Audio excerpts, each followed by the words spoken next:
Republican State Representative Andria Tupola.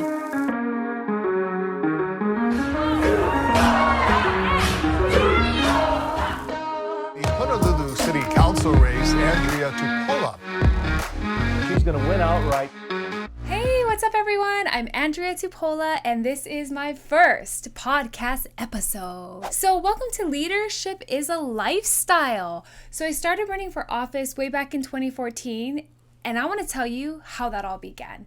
We're going to start off from the beginning, and I'm going to take you all the way through and get to answer some of the questions that you've submitted, whether on social media, via email. There's a lot of things going on. 2020 is a crazy year, and people just want direction. And I think the word that they want, leadership. And we're going to get into some of that because as somebody who's run for office, held office, and now been elected again, I'm actually currently going to be sworn into City Council in January of 2021. What are those characteristics? What are those things that actually designate someone as a leader and really reflect that leadership and service is a lifestyle? It's not a job, because if you only did it part-time, you wouldn't get everything done that you wanted to. So starting from the beginning, where was I born? Well, I was born in Kahuku. They actually don't have, what is it called? A maternity wing there anymore. And so I was born in Kahuku, raised in Hawaii Kai. My parents, or my father, was going to University of Hawaii Law School, and he was becoming a lawyer. My mother was still in school. They both finished their undergraduate at Brigham Young University of Hawaii, and then they moved out, and my mom started pursuing her master's at UH, and my dad pursued law school. So we grew up in Hawaii Kai when I was 5, all the way till I graduated. I attended Kamehameha schools, and I loved it. I was a song contest director because I love music, and I love art. So I actually designed our freshman year class t-shirt for all of those classmates of mine that remember. And then I went to college at BYU in Utah. So I wanted to go somewhere where I would be stretched, I would be tried, that it would be difficult, and it was. Holy smokes. BYU is a super competitive school. And so I went there for music, and I thought I was pretty talented, song contest director, played piano since I was 4, played flute, played ukulele, played a little guitar. So I thought, yeah, I can do this. Wow. So hard to get into the BYU School of Music. So I tried the first time, and my professor told me, I don't know if you really want to do this. I was like, no, I do. He's like, then you need to make a more intentional effort at applying for the music program. So I tried again. I got in my second time, and I actually was pretty active in student leadership, student clubs. So I was a Polynesian club president. I was also the student body vice president. I ran for office for my first time in college. And it was this crazy story. Because I had no intention of being in student government, but there was this guy, Matt Blackner, that approached me, and he asked me if I would consider running with him as his vice president person, and I don't know, it didn't really interest me too much. I just thought, why would I need to do that? Well, I got a very strong impression come to me that he was the person I was supposed to, work with, and yeah. So we ended up running. There was 9 other candidates that ran against us that cycle, which was kind of interesting because it's a big school, but that's a lot of people to run. So we had about 33,000 students there. And I remember the night of the election that I think we won by 4 or 5,000 votes, something like that. And it was intense, because everyone who was associated with my team, they were very experienced. They had done this whole political thing, and from the messaging to the colors to the handouts to what we wore at debates, which, we were only in college. I didn't think all of that mattered, but whoa, the level of competition at BYU is like, wow, super high. So I decided to do it. Super awesome experience. And then shortly after, I decided to serve a mission for my church. So I started in Venezuela, and that's actually where the whole like thoughts of how philosophies of government can affect entire communities, states, and nations.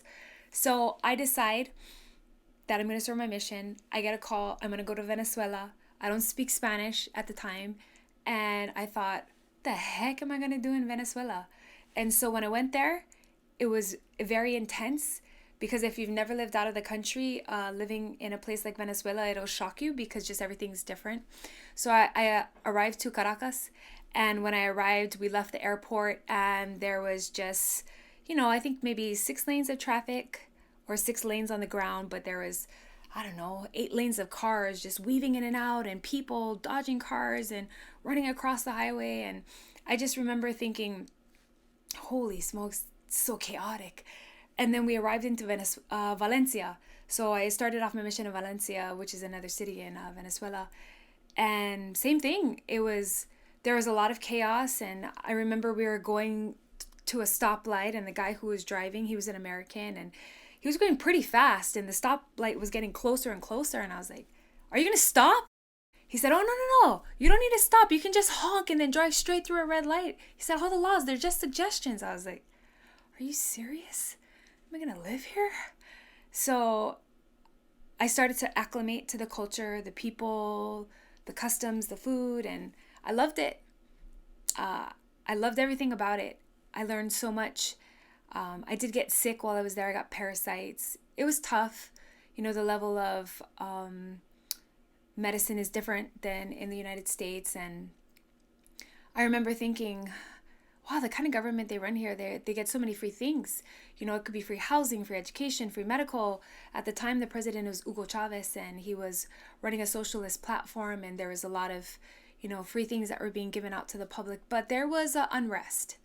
There was an unrest. There was a lot of riots that were happening, a lot of unjust things. Of course, a lot of military enforcement in the streets. And so I came back from Venezuela, and I remember thinking, I want to be a part of empowering people, of being and living in a place where you can make decisions for yourself, where you can work hard and be rewarded for that, and that the government's not going to take it away from you. If you work too hard, they're not going to take it away and give it, to the lowest socioeconomic class, that they're going to reward you for the hard work you've done, and that you can be this contributor to society in a way that other countries weren't allowing at the time. So I return back, I get married, we move home to Hawaii, and I have my daughter, and I'm pregnant with my second daughter, and I finished the master's program. So I was at University of Hawaii, and I went to get my master's in music education, because I thought, I'm going to be a professor, right? I'm going to teach music. This is going to be the dream. So I finished my master's degree in 2011. Everything great.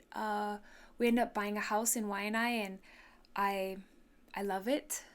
My daughter starts to go to Punana and my kids start to get immersed in the language and the culture, and just everything was great. I began teaching at Leeward Community College. I was a professor of voice and choir, and I was living the dream.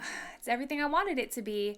And then in 2012, I saw, candidates getting out there talking about socialist reform and, different ideas. And some of the ideas I had heard about already in Venezuela, and they had tried to implement some of them, and I saw some of the effects of those policies, and I thought, I'm going to get involved. I'm going to start helping a candidate. So in 2012, I jumped in the presidential race, and I was like a manini, a small little volunteer. And it was a great experience. And the candidate that I was helping ended up losing, and I didn't feel discouraged. I felt like it happened for a reason. Now, what the reason was, I don't know. So I started to continue to get involved. I asked people, where's all the good people at? Like, where's all the people that are helping communities? What more can I do? And people said, you should run for office. So I thought, why would I run for office? I'm a voice teacher. They said, no, we need more people to run for office that don't have their own agenda, that just want to serve the people, and you'd be great. And I thought, there's got to be other people. So I started to, kind of go out, see who was my representative and who else is running for office. And it was pretty eye-opening, to say the least. I was not as impressed. And so I thought, well, I wonder if I could run for office. And is it similar to what I did at BYU when I ran for student government? I guess we'll see. And I had an impression come to me that I needed to do it. And it was a pretty strong impression that I needed to get involved. And it didn't make a lot of sense to me because I really didn't know even where to start. And I brought it up to my husband, and of course he was like, "You're not running for office. Nobody in this house is running for office." And I asked him to pray about it. And so in 2013, I decided that I was going to do it. It was, I want to say Mother's Day, because I remember we were at dinner and I told my husband that I'm going to run for office. So then I put together my campaign. I started to think about, what does it mean to run? What do I have to do?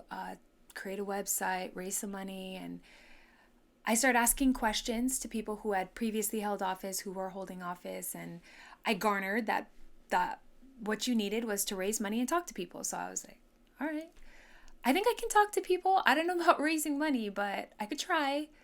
And so a lot of people asked me, where are you going to run for office? I said, well, I'm going to run in Waianae because that's where I live. They said, where are you from? I said, I grew up in Hawaii Kai. And so they said, you're going to lose. So I thought, okay. People asked me, do you know how to raise money?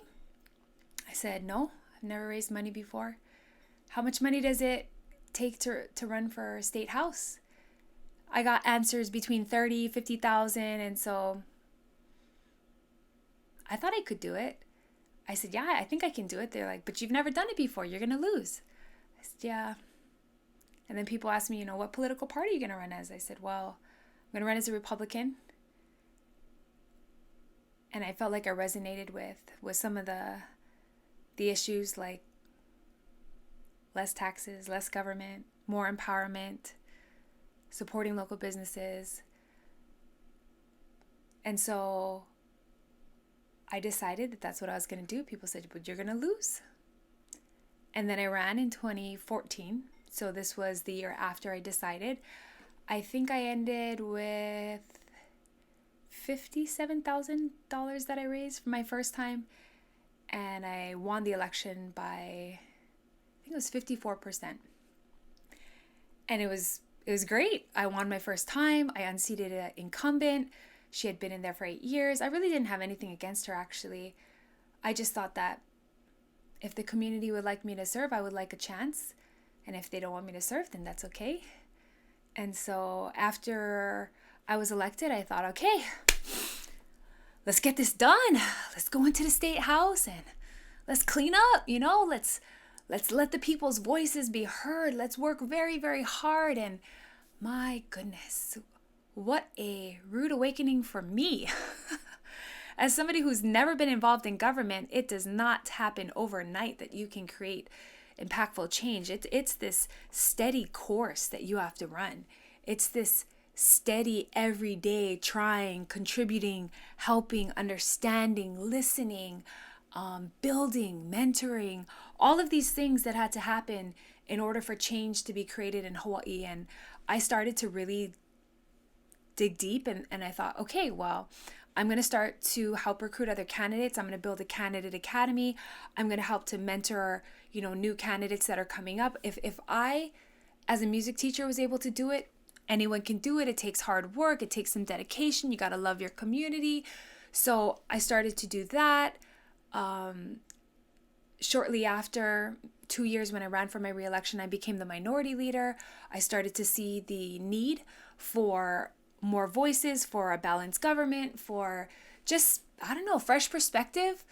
And so I decided to run for reelection. I got reelected. It was great. I love my community. I was doing so many awesome things and I loved it. I loved doing cleanups. I did young women prom events where we would gift prom dresses and talk about the importance of self-empowerment, self-worth, messages against domestic violence. And I ran that every year. In fact, I still run that every year. And I did an annual emergency preparedness conference. I did town halls. When I was a legislator for 4 years, I did 41 town halls on everything from block lanes to high suicide rates to the dangers of sex trafficking to illegal dumping, lots of different issues that the community was bringing up. I would host these town halls. We would meet, even if it was just 10 of us. I remember one town hall we had at somebody's house just on their porch because it was about a park that the association had been dissolved and the park was not getting taken care of. People were concerned. There are abandoned cars there, some crime. So we had a little town hall about it because I thought, well, it's an issue. Let's convene with people who want to help address it. And the point of the town halls for me was not about me. It was about hearing their voices and then coming up with a strategy where we could address the issue. Now, did the strategy involve government support? Some. Did the strategy involve community empowerment? A lot. Because I'm a heavy believer that there's a lot that we can do for ourselves with our community members. And in those events where government falls short, then I stand in the gap. And as the representative and now as a incoming city council member, I need to stand in that gap. And I need to be able to say, hey, let's all come to the table and make this happen, whether it's getting a permit to clean Ulehava Canal or whether it's why are these gates locked at the beaches, whatever it is, I'm supposed to stand in that gap. And as a leader, as somebody that was chosen to lead my community, it's my responsibility to listen and then to try to do something about it. And I can't do everything about everything, but I'm a pretty good strategist. And I feel like some of the solutions that I've come up with are free and they've been very economical for the community as well as for the government. And it's really inspired people to get more involved and to take ownership over this place we call home, over our communities, and start to really contribute in a way that we become more connected. And for me, that's why I've developed this theme of leadership as a lifestyle. Service is a lifestyle. And I believe that because it doesn't just happen from 8 to 5, Monday through Friday. It happens all the time where you're thinking about ways that you can help. And when you need to lead, you lead. When you need to just be a member of the team, you're just a member of the team and you help out where you can. But I do believe inside of me that I feel that burning to be that public servant, to be that person for the people of Hawaii, for the people in my community, so that they can feel that empowerment, so that they can feel that ownership and that sense of worth and that sense of safety. And I'm just so glad. I'm super happy and thankful to have this new chapter of my life. I am finishing my doctorate degree in music this year, and it's not like a sad time because obviously if you're getting your doctorate, it's like amazing. It's a happy time. But it was difficult for me to see that I had lived my life in such a way where I've built these years of loving music and pursuing education in this music arena, and then kind of taking a little step over. Well, how would you describe it? Not a step over, but just a new path, creating a new path, a new groove, and becoming a public servant. It's kind of like I feel like I'm on my second career, and I love both. I love my family, I love music, I love my community. And one of the things that I learned in the election in 2018 was that you can't compartmentalize your life. You can't put, your family here and then campaign, and then put your campaign here and then your schooling here. You have to live everything simultaneously. It has to be a balance of all, meaning when I campaign, I bring my kids with me and they're by me. They get to talk with me. They get to see me. They get to interact with me. And it's not nothing different. It's not like mom's campaigning, so we're going to go to the movies. We are all part of creating change, and I ran for office, and therefore we're all supporting the community as the Tupola family, and I love it.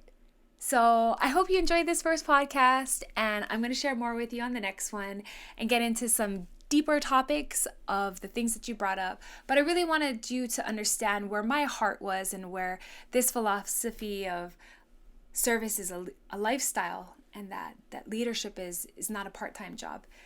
And I hope to see you on the next podcast. Aloha. She's going to win outright. She doesn't have to campaign all the way through November. And we are joined by Andria Tupola, now live through Zoom. Thank you so much. Congratulations on your victory tonight. Thank you so much. Thank you for having me.